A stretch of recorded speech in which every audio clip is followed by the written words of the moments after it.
जय हिंद। नमस्कार साथियों, कैसे हैं आप सभी लोग। उम्मीद करते हैं कि आप सभी लोग अच्छे होंगे। और साथियों, आप सभी लोग की तैयारी जो है बिल्कुल अच्छी तरीके से चल रही होगी। तो साथियों, आज की इस क्लास में हम सभी लोग जो है इंडियन नेवी MR एग्जाम 2026 के लिए टॉप ऐसे इंपोर्टेड और चुनिंदे प्रश्नों को देखेंगे जो कि आपके 15 मई के एग्जाम में 100% ये सभी क्वेश्चन आपको देखने को मिलेंगे। और साथियों, आपके 14 मई को जो MR का एग्जाम हुआ है और उसमें साथियों जिस पैटर्न से क्वेश्चन पूछे गए हैं, आज की इस क्लास में आपको बिल्कुल उसी पैटर्न से क्वेश्चन करा रहे हैं जो कि आपके 15 मई के एग्जाम में 100% ये सभी क्वेश्चन आपको देखने को मिलेंगे।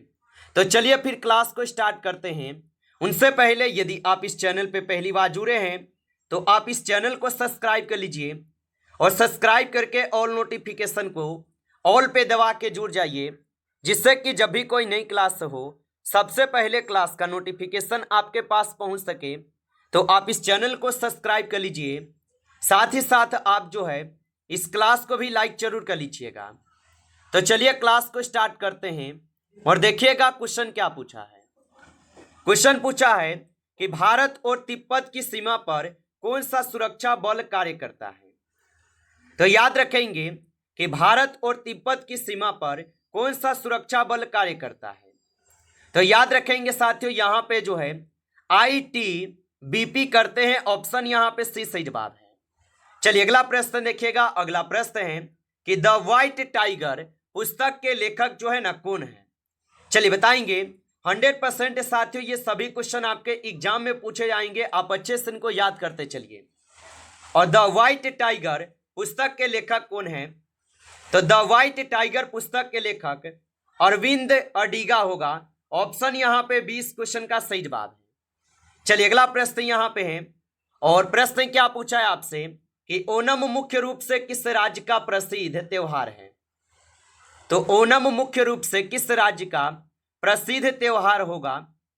तो ये हो जाएंगे केरल के। ऑप्शन यहां पे सी सही जवाब है, केरल के होगा। चलिए अगला प्रश्न देखेंगे और प्रश्न यहां पे क्या पूछा है।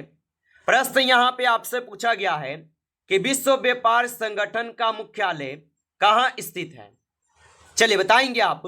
तो विश्व व्यापार संगठन का मुख्यालय कहां स्थित है। तो ये स्थित हो जाएंगे आप सभी लोग का जिनेवा में। ऑप्शन यहां पे 20 सही जवाब है, जिनेवा में स्थित होगा। चलिए अगला प्रश्न देखेंगे। प्रश्न यहां पे है कि उत्तर भारत के मैदानों की सबसे उपजाऊ मिट्टी कौन सी है। तो उत्तर भारत के मैदानों की सबसे उपजाऊ मिट्टी कौन सी है। तो यहां पे हो जाएंगे साथियों जलोढ़ मिट्टी। ऑप्शन ए करेंगे सही जवाब, जलोढ़ मिट्टी होगा। चलिए अगला प्रश्न देखेंगे और प्रश्न दिए गए 6 नंबर कि प्रसिद्ध स्वर्ण मंदिर किस राज्य में स्थित है। तो याद रखेंगे आप कि प्रसिद्ध स्वर्ण मंदिर किस राज्य में स्थित है। तो ये स्थित हो जाएंगे पंजाब में। ऑप्शन यहां पे डी सही जवाब है, पंजाब में स्थित होगा। चलिए अगला प्रश्न यहां पे है कि ओलंपिक ध्वज में कुल कितने छल्ले जो है ना होते हैं। तो ओलंपिक ध्वज में कुल कितने छल्ले या रिंग होते हैं। तो याद रखेंगे इसमें होते हैं 5। ऑप्शन यहां पे 20 सही जवाब है, 5 होते हैं। चलिए अगला प्रश्न यहां पे 8 नंबर है कि चीन की राजधानी क्या है। चलिए बताएंगे आप। तो चीन की जो राजधानी है ये हो जाएंगे बीजिंग। ऑप्शन यहां पे सी सही जवाब है, बीजिंग होगा। चलिए अगला प्रश्न यहां पे है कि फॉकलैंड युद्ध किन दो देशों के बीच जो है ना लड़ा गया था। तो फॉकलैंड युद्ध किन दो देशों के बीच लड़ा गया था। तो ये लड़े गए थे आपके ब्रिटेन और अर्जेंटीना के बीच। ऑप्शन यहां पे 20 क्वेश्चन का जो है सही जवाब है। चलिए अगला प्रश्न यहां पे है और प्रश्न पूछा है कि भारत की आधिकारिक मुद्रा क्या है। चलिए बताएंगे और प्रश्न क्या पूछा है कि भारत की आधिकारिक मुद्रा क्या है। तो याद रखेंगे आप कि भारत की आधिकारिक मुद्रा जो है रुपया हो जाएंगे। ऑप्शन यहां पे 20 सही जवाब है। चलिए अगला प्रश्न देखेंगे। प्रश्न यहां पे है कि क्रिप्स मिशन जो है ये भारत किस वर्ष आया था। तो क्रिप्स मिशन जो है ये भारत किस वर्ष आए हुए थे।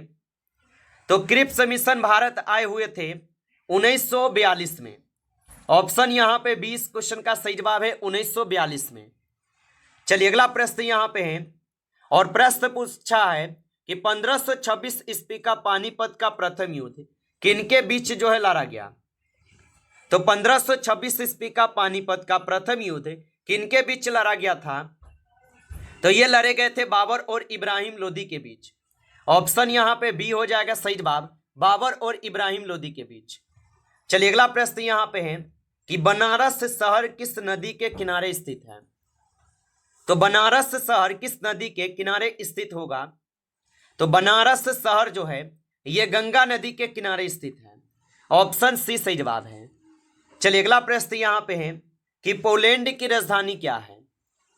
तो याद रखेंगे आप कि पोलैंड की राजधानी क्या है। तो पोलैंड की राजधानी वार्सा होगा।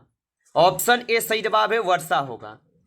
चलिए अगला प्रश्न यहाँ पे है कि भारत रत्न पुरस्कार पहली बार किस वर्ष जो है ना प्रदान किया गया था।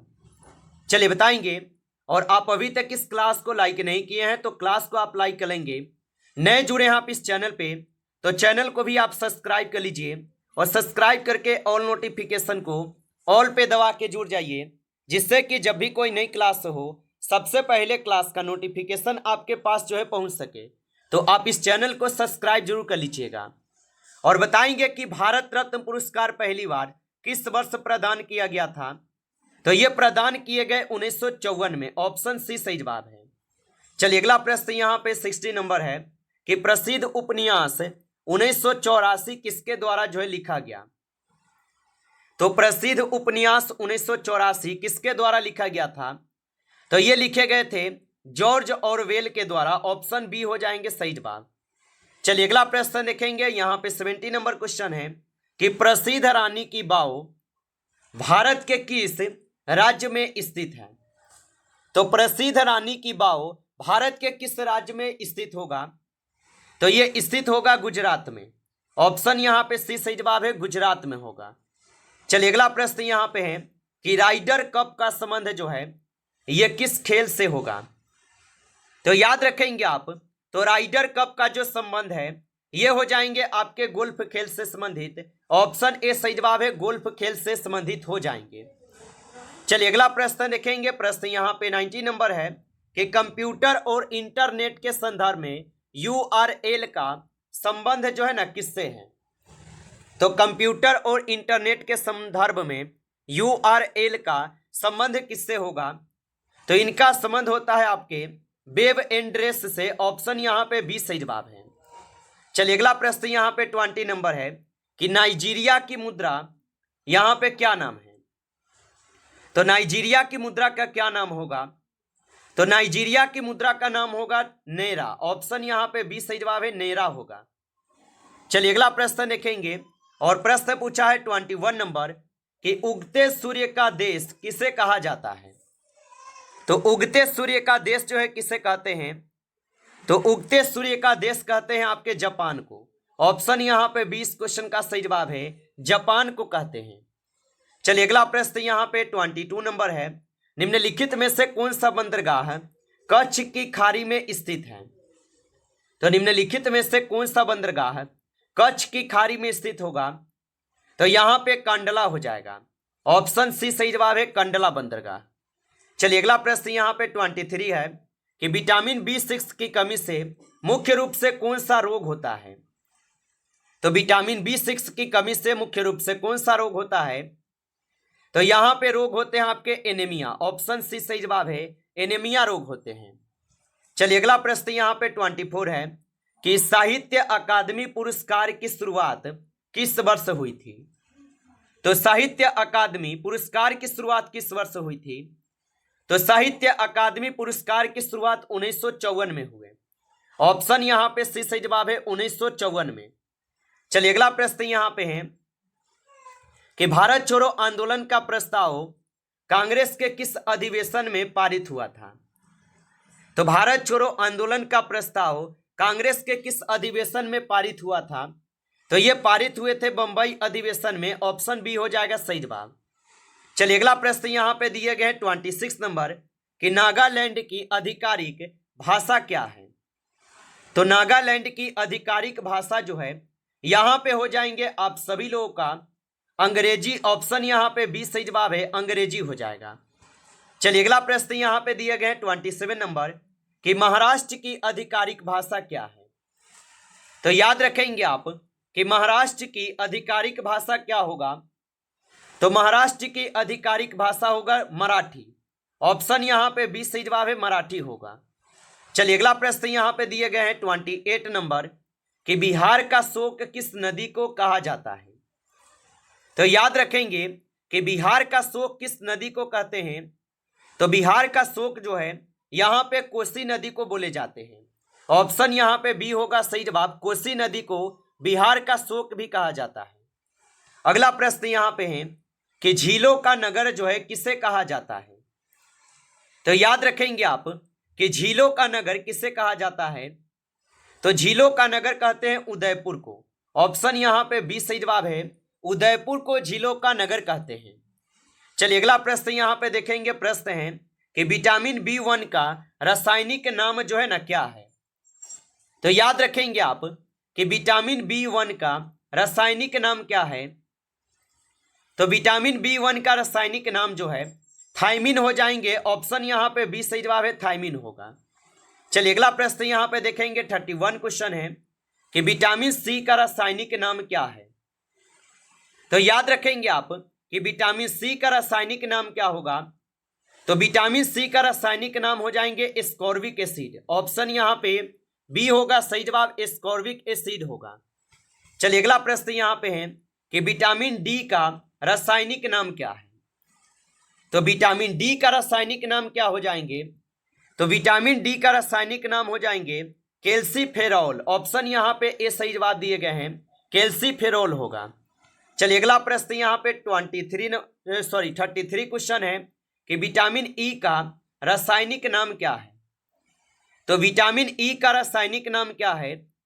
तो विटामिन E का रासायनिक नाम हो जाएंगे आपके टोकोफेरॉल। ऑप्शन यहाँ पे ए सही जवाब है, टोकोफेरॉल हो जाएंगे। चलिए अगला प्रश्न यहाँ पे है और 34 क्वेश्चन है कि विटामिन K का रासायनिक नाम क्या है। तो यहाँ पे विटामिन K का रासायनिक नाम पूछा है। तो यहाँ पे 34 क्वेश्चन का सही जवाब ऑप्शन ए हो जाएगा। चलिए अगला प्रश्न यहाँ पे है कि परमाणु बम का आविष्कार जो है ना किसने किया था। तो परमाणु बम का आविष्कार किए गए किसके द्वारा। तो परमाणु बम का आविष्कार किए गए थे जे रॉबर्ट ओपेनहाइमर के द्वारा। ऑप्शन यहाँ पे बी सही जवाब है। नमस्कार साथियों, इस क्लास में आपके टॉप 35 क्वेश्चन थे जो काफी इंपॉर्टेंट क्वेश्चन थे। साथियों यदि आपको क्लास अच्छा लगा हो तो आप इस क्लास को लाइक करेंगे।